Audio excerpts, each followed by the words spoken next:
Welcome to Edukarum. Ayo berpetualang bersama Edukarum. Sistem bobot dan pengukuran. Di dalam sistem bobot dan pengukuran, kita mengenal sistem metrik. Apa sih sistem metrik?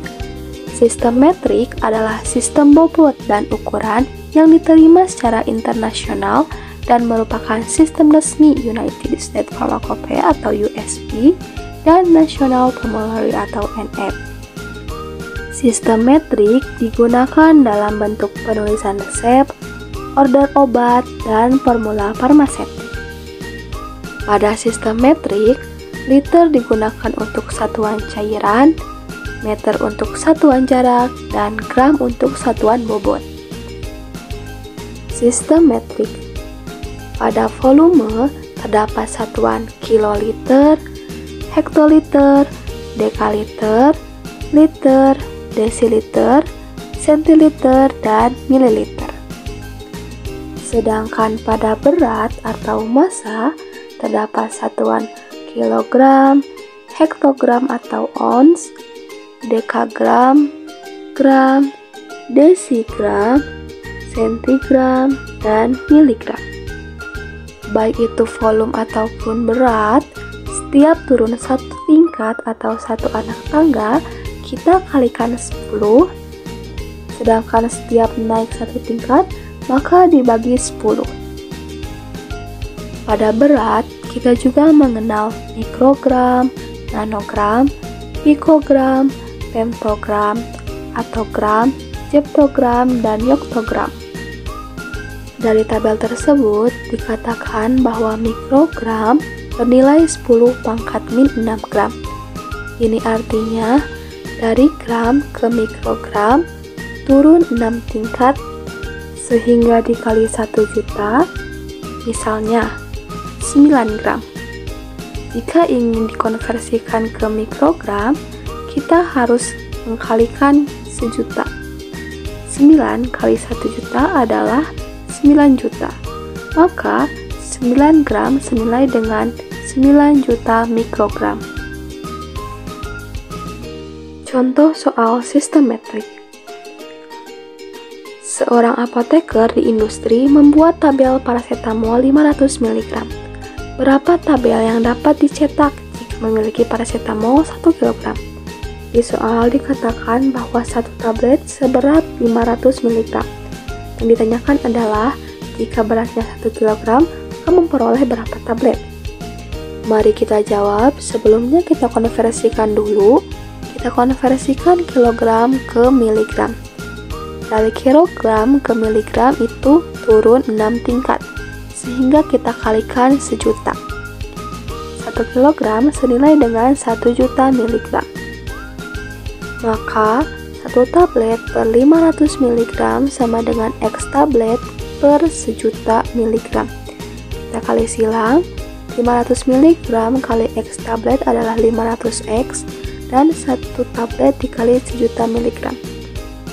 Sehingga untuk mencari nilai X adalah 1 tablet dikali 1 juta miligram dibagi 500 mg. Maka diperoleh nilai X-nya adalah 2000 tablet.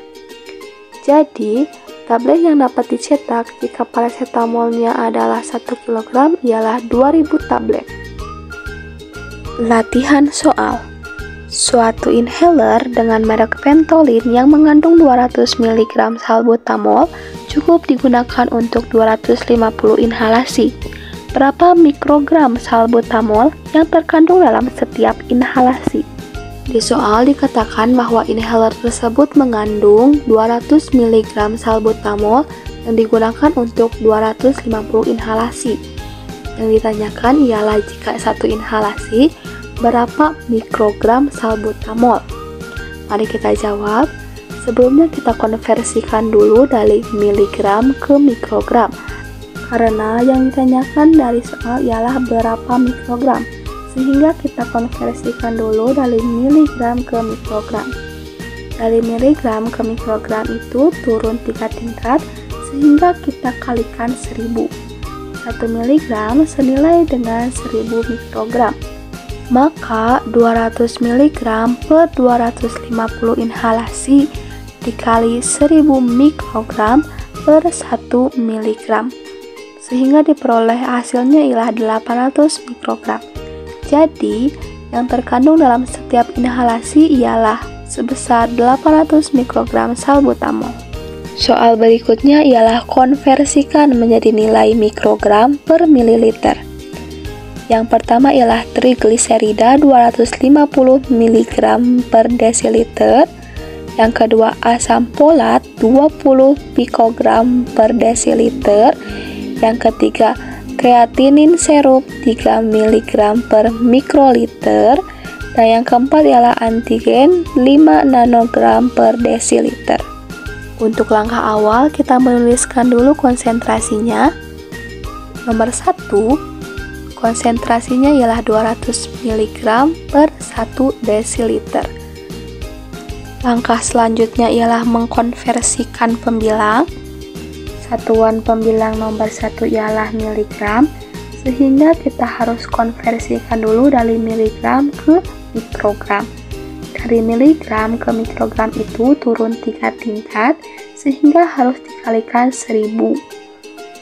Maka kali 1000 mikrogram per 1 miligram. Pada langkah ini, miligram harus berada di posisi penyebut atau di bawah, karena posisi miligram sebelumnya berada di atas atau sebagai pembilang. Selanjutnya kita konversikan penyebutnya. Kita konversikan dari desiliter ke mililiter. 1 desiliter itu senilai dengan 100 mililiter. Maka kita kalikan 1 desiliter per 100 ml. Posisi desiliter harus berada di atas karena posisi konsentrasi sebelumnya desiliternya berada di bawah. Sehingga pada langkah selanjutnya desiliternya harus berada di atas.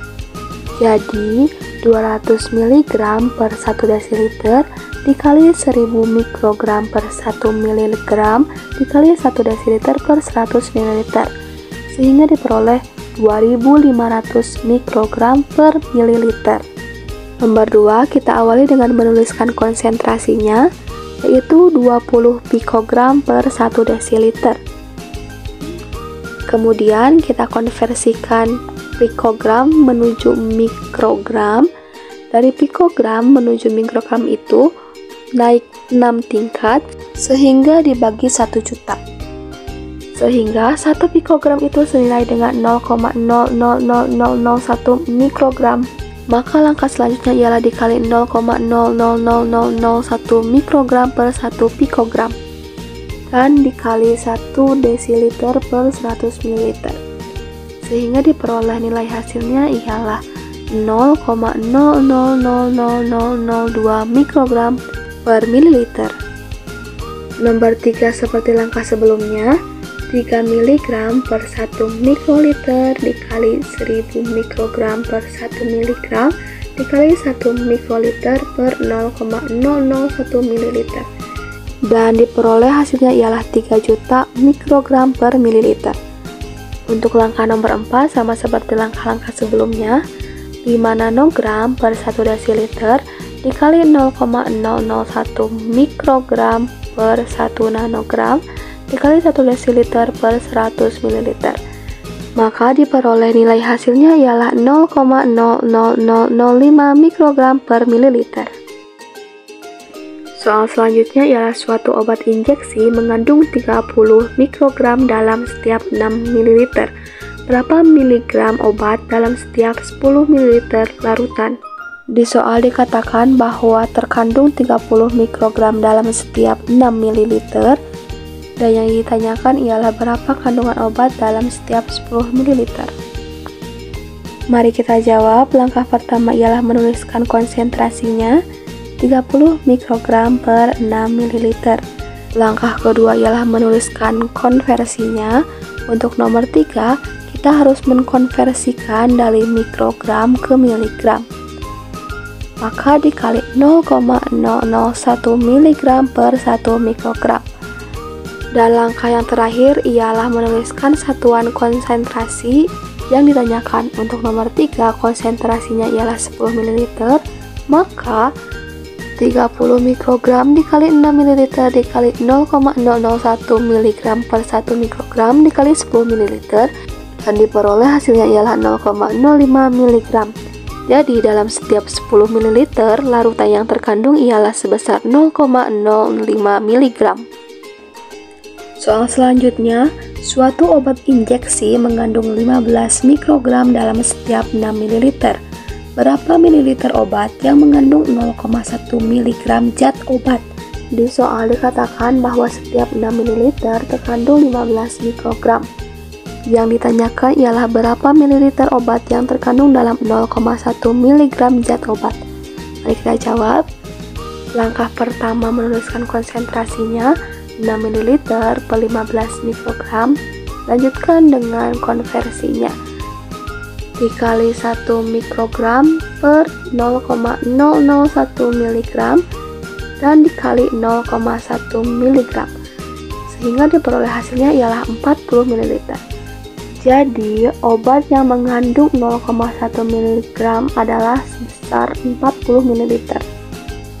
Soal selanjutnya, quercetin sebanyak 250 mikrogram dilarutkan dalam 1 liter etanol. Berapa miligram quercetin yang ditimbang ketika melarutkannya dalam 125 ml etanol? Di soal dikatakan bahwa untuk melarutkan 250 mikrogram dibutuhkan 1 liter etanol. Dan yang ditanyakannya ialah berat ketika dilarutkan dengan 125 ml etanol. Mari kita jawab. Langkah pertama menuliskan konsentrasinya. Diikuti konversi dari pembilang yaitu dengan dikali 0,001 mg per 1 mikrogram. Diikuti konversi dari penyebut yaitu dikali 1 liter per 1000 ml dan dikali 125 ml sehingga diperoleh hasilnya ialah 0,03125 mg. Jadi berat quercetin yang ditimbang ketika melarutkannya dalam 125 ml etanol ialah sebesar 0,03125 mg. Oke, thank you. Wassalamualaikum warahmatullahi wabarakatuh.